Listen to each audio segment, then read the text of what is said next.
Thank you. I can't see you all, but I figure that you are out there somewhere. Hopefully the room is full. My name is Moshe Zioni. I'm here to deliver something that I hope will grab your interest. And without revealing anything about the final presentation, of course. The main thing that we are doing here is talking about DDoS. And DDoS is something that mainly does not affect everyone, meaning that no one, not necessarily everyone is caring about DDoS. And why is that? Because DDoS is very, very widespread and everyone suffers from it. But on the other end, many does not. And many does not take special care about it. I'm here to tell you about mitigation, or more specifically, how to bypass those mitigations. And that in this way, we'll see that how effective DDoS can be. So I'll just reveal a bit. We'll be talking about DDoS. What is DDoS? I'll be skipping that in a moment. Methodology of work, how we do things. We attack by DDoS. I'm talking about my company, ComSec. We're an Israeli company that part of our services for 3 years now is DDoS attacks, DDoS simulations. It's more than an actual attack than a simulation, but it's called simulation for legal properties. And then when we talk about methodology of work, we will reveal our structure and how we actually came to this presentation. Afterwards, we talk about DDoS tactics in the wild and how to mitigate those, how things need to work and how things working right now. So common practices and common strategies. Do not use the best strategies or best practices because they are not. And that's exactly what I'll be doing in the major part of this presentation. And the final part is what is called the call bullshit part, the Q&A. You can call bullshit at any time. I like that. I'm a big supporter of calling bullshit during the presentation itself and not waiting till the end. So if you do not want to be rude, you can sit down and call bullshit at the end. So any case, as I said, my name is Moshe Zioni. I'm 3 years working on DDoS attacks through my company on demand, of course, and everything is legal. That's my first time in 44Con, and very excited to be here. And thank you for honoring me for listening for this presentation, and of course with the extreme league of personnel that is coming here. And finally, that's the end of shameless promotion slide. There will be no more mentioning of my company or anything like that. So the method is not so innovative, but special in our world of consultancy. We consult mainly for pen testing. I come for pen testing and pen testing here, I think 30 or 40 years. It depends from where you start. And through that, I've become the head of research for my company, and the 3 years now we're delivering the service that I'm talking about. The method itself is unique in that we are not only attacking, we are providing 2 teams, or 3 if you count the white team. We have a blue team at our customer's premise, looking at the logs, operating with the customer to see what exactly is having, and the attack team that is not on the premise and need to attack actually with the botnet that we have. I will not go into specifics because of as I said, it's an IP of the company, but you can figure it out. It's nothing very special where you can put out things that I say and then have a script on your hands that do the same. So the method, as I said, we play both Spock and evil Spock. And because of that, when we see together both Spocks, by the way, Leonard Nimoy just rest in peace, but the other one is missing. So if you find evil Spock, please let me know. In any case, we are providing both services at the same time, and through that, we can combine the logs and we can combine what each team saw, and then to figure out what is missing. And unfortunately, for most of our customers, they were missing a bit or a lot. And the final thing that we concluded that they are missing is the understanding of what DDoS is and what is affecting. And it's not the customer's fault as the vendor's fault, in my opinion, without hurting any feelings here, because the vendor itself is providing something that is that is need to mitigate about DDoS, and the customer should not be caring so much about DDoS if he has some big bulk of machinery that need to respond to DDoS. And through that, we bypassed the tactics and learn a lot in the process. So another thing that I want to tell you that DDoS is for everyone. Everyone can do DDoS if they like. You do not need such a big botnet for that in most cases. In most cases, we are working on amplification and reflection attacks and less on how big your cannon is. So everyone gets DDoS today in the positive term, I think. OK, so you have the run-of-the-mill attacks, rely heavily on bandwidth, even though, according to SANS, a huge part of it is less than 2 gigabits per second. And it's pretty mundane attacks in 53% of the time. It's SANS from 2014, I think. And most attacks do not require brains. No one needs to know what exactly you need. Someone spreads out a virus and then create a botnet, and everyone does that. And then you have, in some cases, huge, in some cases, very small botnets, maybe 100, maybe hundreds, and maybe thousands. And in most cases, you do not receive like 1 million bots. Either way, the tools for DDoS are out in the wild, and many are using, or mostly using, reusing other code from the internet. It's pretty much the same with viruses. When we see a virus today, when we're analyzing malware, we see the common practice of malware, the common stages and things and signatures and things that correlate. It's the same thing with DDoS, and even worse, because no one is innovating anything, in any case in the wild. I don't know about the underground movement so much. So the attacks does not require brains, and our attacks are not require brains, I can assure you, but they needed to be analyzed before we are attacking, and the actual fine-tuning of those attacks are the things that put us inside the network and then to go boom with the DDoS. Another thing is amplification and reflection. I won't go over what is amplification and reflection, but maybe if you have some question about it. And we have received more and more information, we, the internet community, received more and more information about reflective attacks in the past 2 years, about DNS, NTP, and others. We have ICMP reflective attacks, we have IRC reflective attacks, and even torrent-based reflective and amplification attacks. So when we say strike harder, we do not mean larger botnet. It doesn't have to be that way. And that's the major thing that we figured. When you have a website, you think of a website or a front end, or you think of it as a backend. Most of the attacks think of the website as just a website, something to present content. And as you know, it's far from the truth. Websites are, the front end of the website is the least crucial thing in the system. If the website is not responsive, and everything is working in the backend, no actual damage, and I'm not relating to PR right now, that should be an effort, but no actual damage to the system or the data should have happened if you only attacked a front end. On the other hand, when you think of it and you try to home down the backend and you try to figure out the logic that is going under the screen, when you try to attack the backend or maybe harness the backend for your exploitation, it's a major thing, and many times we saw beautiful attacks during our simulation and research that resulted from backend mishappenings. Keep it stealthy.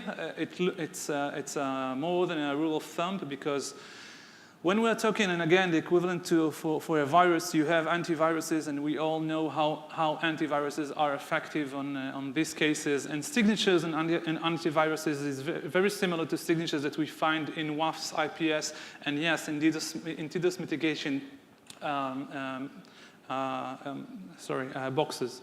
And then when we find those signatures and understand them, it's most of the time the signatures themselves are not so complicated, because you want to be as general as you can. But on the other hand, if you are too general, and those are the cases many times, you cannot home down the next evolution of this attack. And this will always be a catch and throw a game on our situation. And many times, with a small change to the same payload, even something as lame as loic, it can be modified a little, and then you can execute your code. And that brings me to maybe the best rule of thumb that I can give you is build your own tools. It's not hard at all. It's something that everyone that is involved with it a bit can write its own tools and write its own attack mechanism, even if it's the same thinking behind of loic and everything else that you know of DDoS tools. And again, if you build your own tools and payloads, you can fine-tune your own attack and again, be stealthy about it. The last thing that I want to emphasize is generalization of amplification. And when we see amplification mainly in media misuse, is amplification of the network itself. In NTP and DNS, there is an amplification by that when you send a DNS query, you can receive a huge bulk of information on the response, and then it's a proper amplification between what you send out and what the other site, via your spoofed address, receives on the final end. And that's a great example of amplification. But if we remember the first rule, there is nothing less important than the front end in the website. And when we do amplification just on the network, it won't be the same as if we are attacking something else. And we have 4 things to attack, 4 pillars we call that, wouldn't surprise you at all. 4 pillars of attacks. One is, of course, the network. That's the usual suspect. The second thing is the CPU. When I think of something that I'm sending to you, and then your CPU is working much harder than my CPU, it's a great amplification and a great example of amplification, and usually work very well. THC did some work. If someone from THC is here, I will be happy to shake hands with them. THC did some work with SSL and SSL renegotiation, and this part of the arsenal today for DDoS. And SSL is a great example of both network side attack and a CPU or memory attack.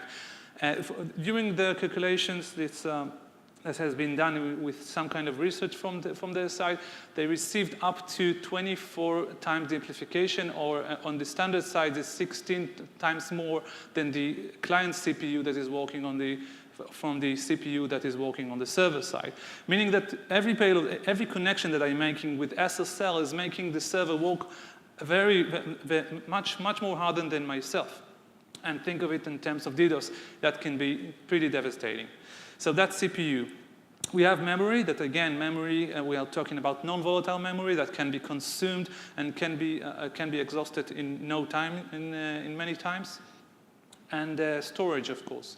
The disk space is something that nowadays is pretty vast. You can, but under a DDoS situation, you can fill up a disk to its fullest, and the most volatile for that is actually the network boxes that contain a not so large amount of data just for keeping logs and such. And if there is no log rotation on the machine, or maybe a very slow log rotation, like once a day, you can be filling it out, and then maybe crash down the system along the way. And that's the final thing about amplification. Amplification does not actually affect only the server side. It affects the whole traffic along the way. If you have IPS firewall, if you have switches, everything can be attacked. Sometimes you can home down the single point of failure that you want to home down, and many times you just unleash the attack over the network and hope that some kind of the backbone will be failing. One good example for that, and I think I've discussed it with someone from the audience earlier on, is about databases. Databases is a huge part, and we'll be coming back to databases in one of the examples. So just before we start the countdown from 10 to 1. It's going from the least common and the most pervasive until the most crucial and most successful attacks, and the most embarrassing, actually, attacks for our customers. So just before we start, no shaming policy. I will not, of course, uncover the client identity. We'll remain anonymous. We'll call it Superbank, meet Superbank. There will always be one. And we will present 10 common practices of appropriate mitigation, so-called appropriate, and then bypass and attacking those. So ready, set, facepalm. 10, limit the rate of incoming packets. That's the most common thing that we heard from our customers, and many got over that. Limit the rate of incoming packets means that every IP that is sending you information can be limited. That's the idea of a very, very classic DDoS attack that says that the major thing that attackers do is to choke the bandwidth, and then you can't signal anything to the world. That's a very primitive way of thinking about it, and many of our customers and mitigation techniques have overcome this thinking, but it remains out there. Even we found some of those remains in a booklet that one of the vendors gave to one of our customers. So limit the rate of incoming packets is maybe true, but it's not very effective, or not very effective at all, because usually when you have a bank that is consumed with its bandwidth, okay. No matter, I just skip that. So the attack itself is relying on the reflection side of things. If we're attacking a web server, that's most of the cases for attacks for us, but we can attack many other things when we have attacked some weird thing in the past, but mainly websites. And when you have a website presents pages, and not only HTML, it can be JPG, it can be JS, it can be anything else that contains data. And when we deliver some kind of a GET request, we need to get something out of the server. And via that, we can keep our limit or our request, incoming packet request size to the minimum, and then the website will be reflecting to us the actual file that we requested.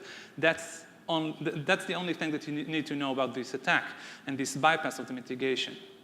So that's pretty easy. When we send like a 1 kilobyte of GET request, and we request I don't know, let's say a megabyte of a file, that can be that's a mainly thing that is affected is the of course network side of things and the network amplification. But you can handle both big and small size files unless it's bigger than 1 kilobyte that is getting out as a GET request. So that's pretty easy. That's consumption by reflection, and pretty easy to mitigate, actually, and pretty easy not to think about it. The number 9. It's okay now, monitoring shows everything is back to normal. That happened when one of the vendors, one of the biggest vendors for back then it wasn't called cloud, but now it's called cloud protection from DDoS. And actually what they've done is just to say that all the traffic went under their servers, and they can scrub out the DDoS attacks, and then only legitimate data will get to the server. Of course, it's a very hard mission to accomplish, and the thing is that monitoring cannot show you all the thing. Via this thinking, think about it for a second. If you have something that is going through other servers, and let alone security about it, if you have different servers that is going through that, you have to have DNS resolve for those servers. Think of if you have some kind of a server in London and you want the scrubbing service to work, it has to pass by the scrubbing service, so the DNS records will be updated to the scrubbing service. And then, when you use the DNS to resolve those IPs, you'll get to the provider, and then through the provider, you'll get to the actual site. But if you know the IP of the actual site, you can, in this case, just attack the actual site with IP without regarding to DNS. So again, that's pretty lame to think of and even to execute, but just to figure out what was the last IP for that, and then you can counter the site by yourself. But in this case, the worst part of thing was that the only thing that they were shown is the monitoring. And when you look at monitoring, as all of you may know, is that monitoring can lie to you because you can't monitor it all. But then again, many of our customers do not know how to handle DDoS because they rely heavily on vendors and rely heavily on logs. So when you have this mega common practice now went to buy all anti-DDoS solution. They buy it all, and then monitoring shows that there was an attack here, and then afterwards or before that, there was no attack at all because everything was mitigated. So they detected the attack, and then the attack was mitigated, so all was fine. The most crucial thing that they didn't know all this time is the site was down for this long and afterwards. The only thing that they shouldn't do is not relying on the logs and just try to serve to the website. And that's exactly what they didn't do. And they didn't try to serve to the website, and they didn't try to understand their faults. So again, pretty lame and no bypass there, just relying on monitoring is something that many SIEM and SOC teams do, and even IRT teams do. But in this case, it was very crucial, and we are talking hours of activity for DDoS and no surfing to the website at all. Number 8, backend servers are not important and to protect against DDoS. As I said, databases are mostly backend. You won't find many websites that will tell you, okay, just connect to the database and search for your local store. But in many cases, you have a front end that actually rely on, in most cases, you rely on database. Think of Tesco. If you go to locate a store for Tesco and you search for a store, it will have some logic inside that will tell them what database to approach and how to approach it. So that will be containing in every site that you know. The amplification of that is something very, very massive, because each and every one of those connections to the database can spawn more than 20 and many more connection requests to the database because of the logic, how the logic works. And if we don't think of DDoS as something that attacks our backend, we won't protect against it, and we won't try to exhaust the thing with the DDoS, with the database when we build it in the first place. So how can we figure out that there is a database that's worth attacking? Just think of time. That's a time side channel said that we can just measure. There was a time that we actually measured 20 seconds between our requests that took the site to question several databases and then back to us. There was much rejoicing because we figured that in this case, of course, there is much talking to the many sessions to the databases, and through that we were pretty sure that our research before the attack will accomplish a great and beautiful attack. And in this case, the attack was very successful. And if you think of it, the database will never, in the short term, will never be protected properly through DDoS, through the common practices today. The only thing is that if you have some kind of a protection or stress testing against your database, maybe you're safe, but I don't know of many customers that do that. Number 7, it's a very common practice in some parts of the world. You buy one block of a thing you need to protect against DDoS, and then you think, okay, I have many domains, let's protect it all. And then you switch it on and try to figure out which cable goes to where, and then everyone are happy because you bought one thing to many, many domains, but again, it's not so good practice if you don't know what you're doing. In one case, actually, a customer in the UK approached us and said, listen, I have this new box, this new shiny box that we bought, actually some kind of a startup in the terms of DDoS. We haven't heard about the machine before that, but we researched a bit about it back then. And then he said, okay, I'm ready for the attack. I connected such and such servers, and I think everything will be fine, and you have no option for success on the attacker side. In this case, the machine was constructed via something pretty particular that took 20 seconds to accomplish, meaning that during 20 seconds, it will only learn. If it detects something that is susceptible to be an attack, it will learn the attack for 20 seconds or maybe a bit more, and then come to mitigate it, start the mitigation mode. So in that case, we attacked and nothing happened. Nothing happened for 10, 15, 19 seconds, and then in the 20th second, it just went went black on all the servers for the system. We attacked only one server, but what was happening is that he connected all of the domains, including the monitoring system, to the box. And the mitigation policy for this box was that if the mitigation is detecting properly a DDoS attack, it will switch off the domain and try to what is called draining out those sessions, and then to start all over again. And then you have the specific true to false, positive and negative connection to the database and to other servers. But when the mitigation went off, it decided that everything is now is not okay because everything is connected, so it's the same server, so we thought. And then everything was blacklisted. So when it was blacklisted, everything went off, and even the monitoring, and it couldn't figure out a way to penetrate this kind of mitigation. And actually, for 6 hours I think it was a Monday, he couldn't do any operation on the systems. And the final thing that put something in perspective is that one of the servers was the backend server was actually relying on some kind of a correspondence between servers, and then it couldn't do that because everything was black, it was shut down. And when it happened, it caused a major error that needed to be debugged for several more hours then. So understand the mitigation technique that you implement when you buy a new and shiny tool. We don't trust the vendor. We don't give them certificates. Something is very wrong about this sentence, except the bad English, of course. We don't trust the vendor. That's something pretty common that we heard from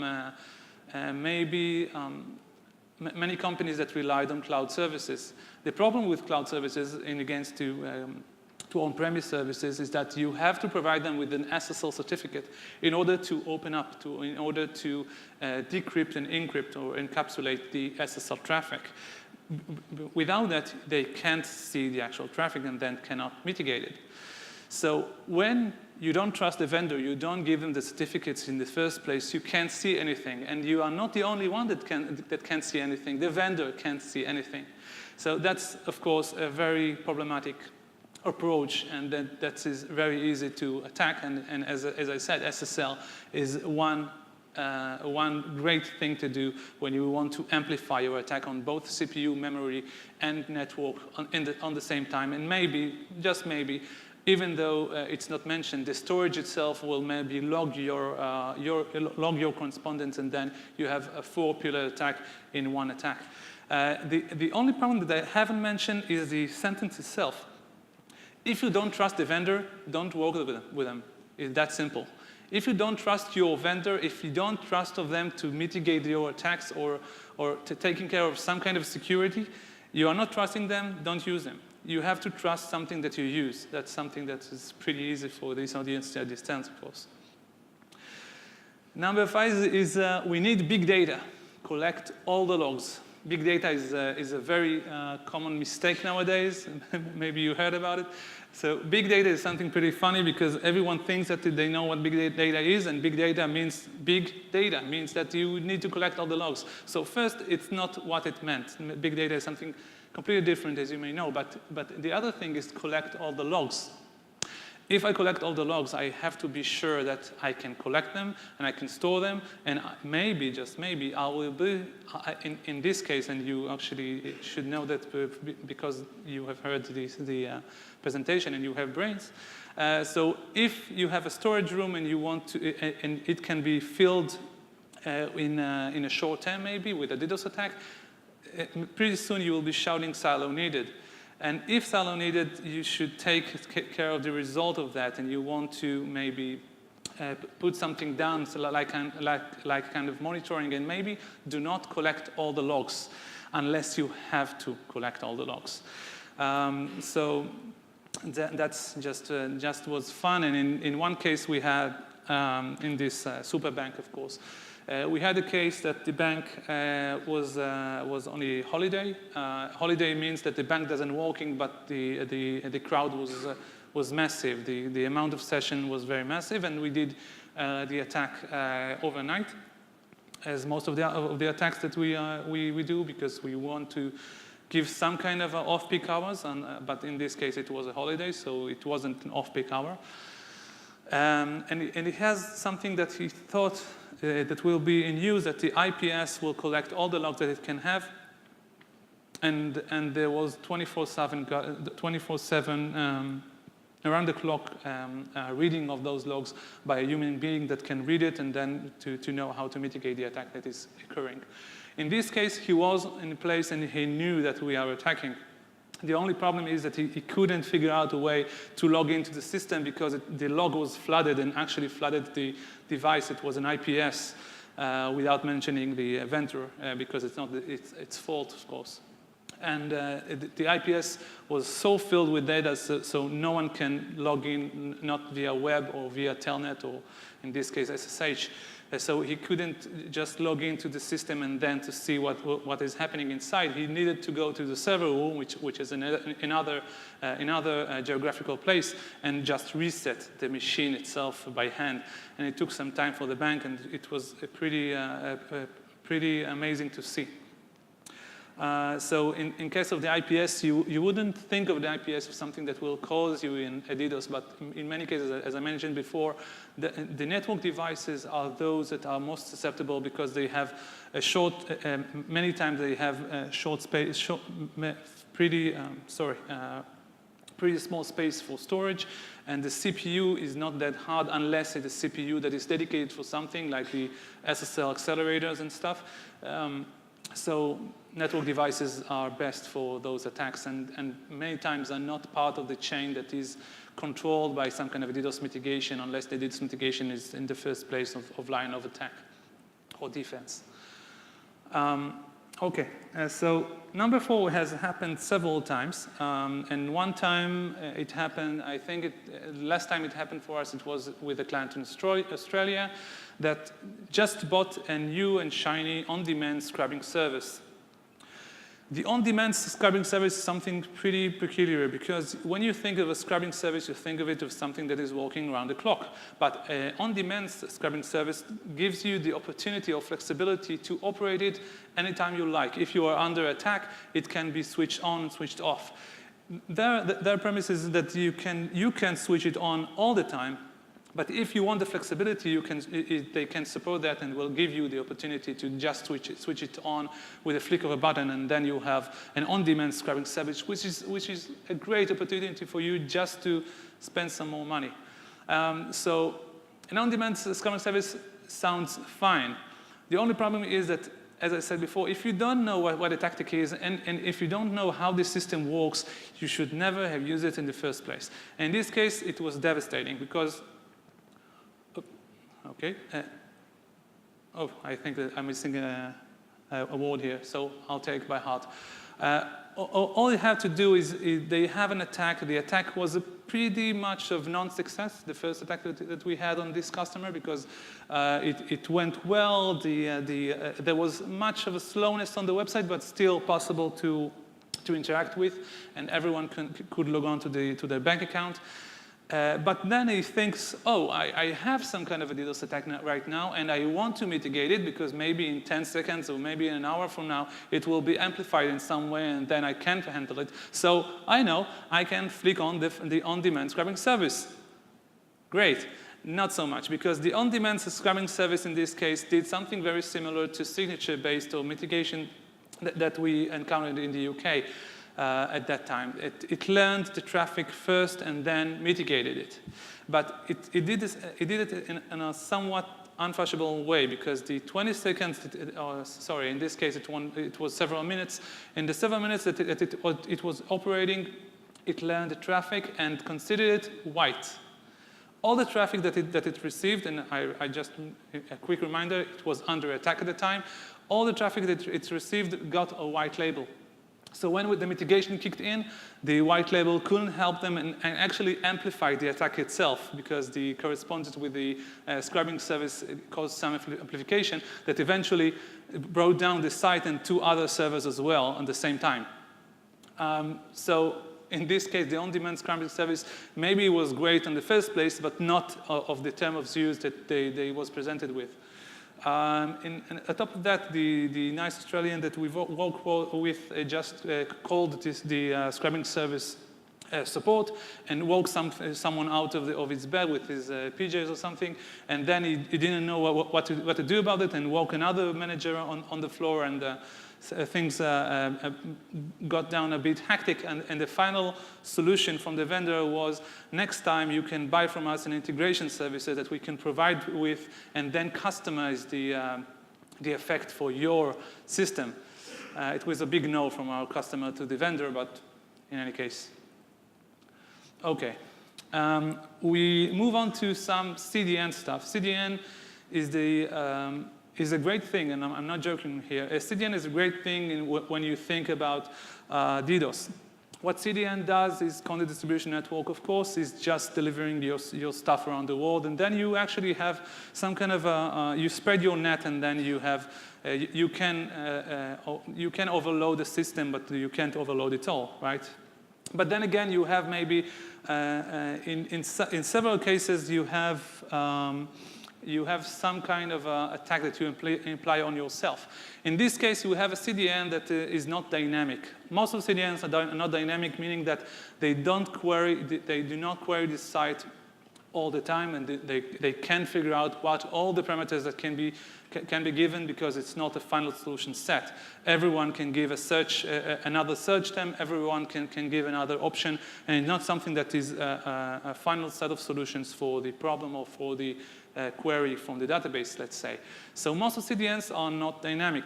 One or two of them, the major ones, provide some kind of a dynamic systems, but I won't talk about it right now because they don't handle DDoS, and they don't say that they handle DDoS properly.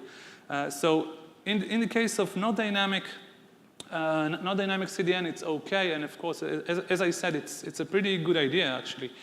But again, if you use it improperly, you will get into some trouble. In this case, we had an actual attacker in one of our customers, and then we mimicked this situation in other customer. When you attack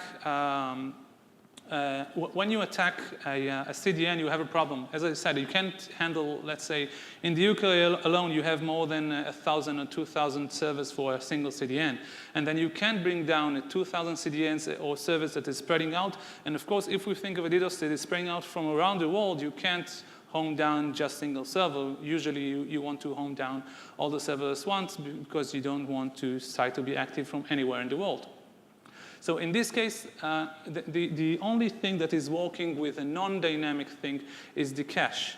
When you have CDN, you have cache, meaning that you have a final set of solutions, and every solution that, if someone is searching for a term, let's say A, you think of A of a parameter, and then this parameter is got listed in the cache, and then when the parameter A is coming back, you know how to pull it off the cache. If the B is now in place and you don't know about B, again, it will select it from cache, and then next time you ask for B, you get it from the CDN.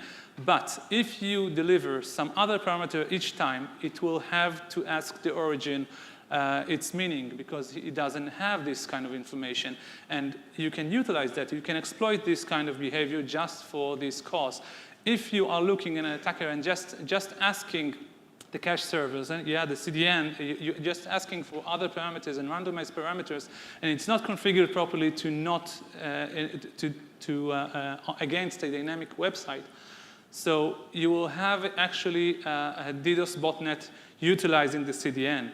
And what's worse is that the origin of the attack will be from the CDN itself. And if the website itself is monitored, you won't see from where exactly the attack is happening, but you will see the closest node for that attacker. And if an attacker brings down one of the cache servers, he will hop on without any effort to the other one, and then continue on asking. So the first line of mitigation won't help, because it will be the thing that will bring down the site, and maybe will give you trouble in mitigating it in the first place. So that's got a pretty high standard in our facepalm approach. Number two is actually something that is working under CDN as well. And this one is a screenshot from a website that is providing advice on how to mitigate those attacks from DDoS. So it gives several options. It's snipped from graphic reasons, of course. You can view the site, just look for Google how to protect CDN, and it will give you this. For me, it was like the second request that I got from Google. So I was wondering how people are protecting the CDNs. And the second part is there is a simple trick, and it is also the best solution. Create some random long set of alphanumeric characters and use that as the subdomain. The thing is that the origin, your own website, need to be protected, because if you disclose the actual website that is running the server and not the CDN itself, maybe you can attack this, right? So the first thing is that to make it undistinguishable, and maybe someone won't happen to figure out what is the proper domain name and couldn't be actually knowing what is the actual IP for the origin domain. Again, origin is your on-premise machine, or maybe your own machine that is not part of the CDN. Just the CDN is redirecting for that and providing a screen for that. So the last sentence is great. Can it be guessed? Yes, but highly unlikely. Can it leak? Yes, but again, highly unlikely. What do you think about those sentences? We think it's bullshit. And the only thing is that you have so many options to discover what is the proper domain name for something, that you don't know. First of all, so in this case, we have a very long stream of bytes that we need to maybe figure out, and no one can know about it. So actually, you can know about it from several reasons. So how to find invisible origin? First of all, if you know subdomains, if you know other subdomains of this customer or this, let's say you have CNN.com, and maybe www.cnn.com is under a CDN, but maybe ftp.cnn.com isn't. So you look for those domains first place and enumerate those domains. When you have those domains, you can scan the 24 or 16 CIDRs, and then you have a good chance to finding there. But we are working on chance here. We are just throwing out the bone to maybe, just maybe, figure out what is the website. So it's not sufficient when I'm talking about bypassing. The other thing is pretty neat, and it saves us a lot of effort many times before, and it usually works. It's a human error. Who is never forgets. When we query the who is service, we have the last who is, but we have some services around the internet that provide us with history of the who is and IP history for those DNSs.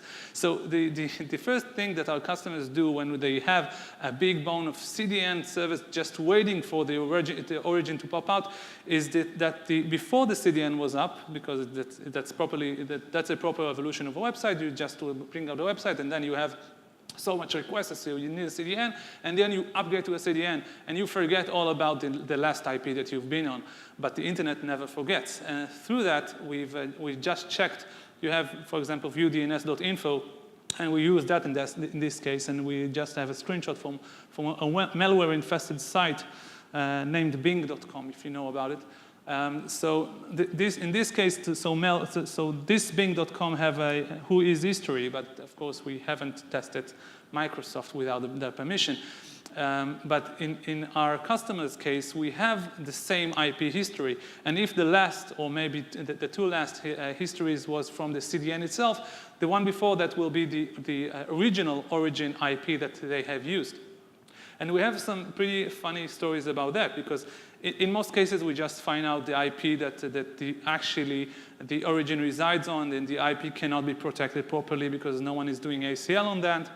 The proper ACL from most of CDN vendors is just saying to the customers, protect from the header that is requesting a GET request. Just look for a specific header in our cache request, and that's another option to send out a proper message from the CDN vendor without giving out names right now, but you can find it on the internet.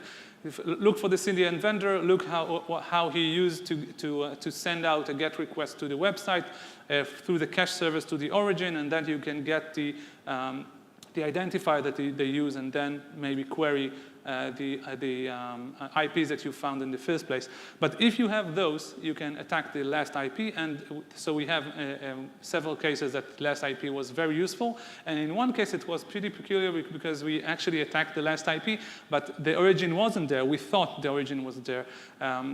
I didn't say so, but before the attack, we spent like a week of work to actually research the site and gather information and intelligence about it, electronically, of course. And then we can modify our tools and do things in specific, like fine-tuning the payloads and see what is the limit and how to exhaust it to the maximum through nothing like intrusive attacks. So in this case, we actually attacked the last IP used, and then the attack and three other sites were down during build process, which is pretty huge for this. In this case, it was a bank in Italy. And then it went down, and it all got black from this moment until 2 hours after, when the build servers were up. They're doing some kind of a nightly build for the systems. So what happened in this case, that they used the last IP because every company and organization have a pool of IPs that they need to use, because it's too shame now that the IPv4 is gone. So you have an IP under your organization that you need to use, and he reutilized this IP for redirection purposes between servers. And then we attack this server and actually hit the backbone, and it's a mother load because all the servers that is interconnected between the two, and majorly the www one was hit badly. So in this case, that's number 2, and it's happened a lot more in the last year now. Number 1 is not so great technologically, as it is a big win for an attacker that understands what you're doing. So the tactic is there for one more reason, is that it's the most common tactic that we found. Block them. Now them, now them, now them, now them, them. And the meaning is that every alert that you get to the SOC, you just say, okay, it's an alert, I see a DDoS, I see a loik, okay, that's an attack, just block them. And maybe when you have one attack or 2 attacks or 3 attacks, when you are not playing out like a robot, you can actually mitigate the proper ones. But let's think about it. If I have, in this case, we had an insurance company. It was in Israel, actually.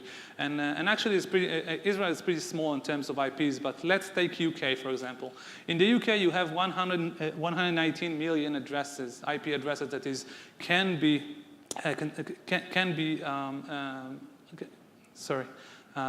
be directed to one or other organization.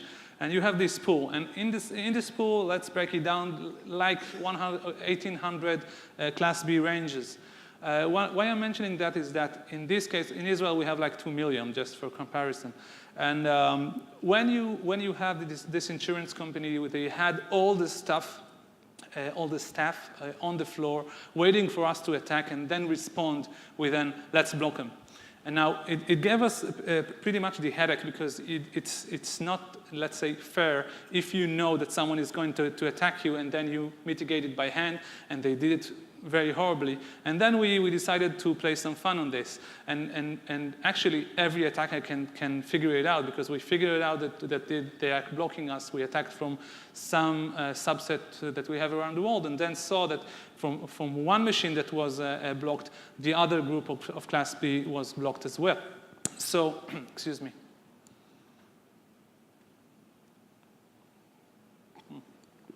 Forgot to drink.